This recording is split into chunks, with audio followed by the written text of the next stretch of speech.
in business, there's usually a bigger story, if not always a bigger story going on. When we think about business owners, we often think about the production side of stuff, or the economic side of stuff, or the money making side of it, right? Which is exactly why we're in business, because at the end of the day, without money, we don't have a business, right? But there's so much more that goes on behind the scenes and behind the eyelids of a business owner. They are often the burden carrier for so much more than just what is at the front of what you see in business. Quite often I go into businesses and business owners, both men and women, but actually oftentimes, more often men, feel extraordinarily isolated in what they do, and they feel really that sense of need to be the provider, to be the person who has taken responsibility for themselves, for their customers, for their staff, for their families, for their communities. And often there's such a weight on the shoulder of these people, and most of the time they thrive on it. That's why they're in business. They want to be able to control their own destiny.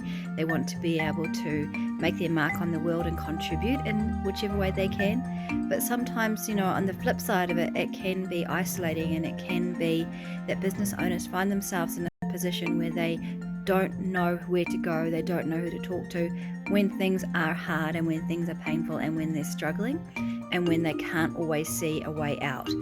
I've spoken to business owners who say they turn up at a job and then they just have to turn away and go back, walk away again, because they're just not in a position in themselves so they can give their best.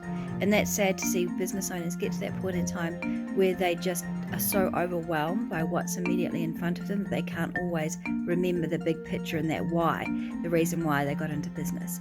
So I think we have a powerful opportunity as a community of business owners to be able to acknowledge in one another that we are walking an exciting journey, but sometimes that journey can be overwhelming and the pressure can feel a lot. So we have to make sure that we're looking after ourselves, but also enabling each other to have a voice and to feel safe enough to be able to come forward and talk about what's really going on, and to protect each other and look after each other and help each other thrive. But at the end of the day, we know that when we as individual business owners are thriving, and our families are thriving, our communities are thriving, the entire environment becomes an environment of well-being and wealth, and doing amazing, cool projects. But we have to make sure we look after ourselves, we look after our mental health, and we look after each other as part of this business community that we are all super lucky to be in.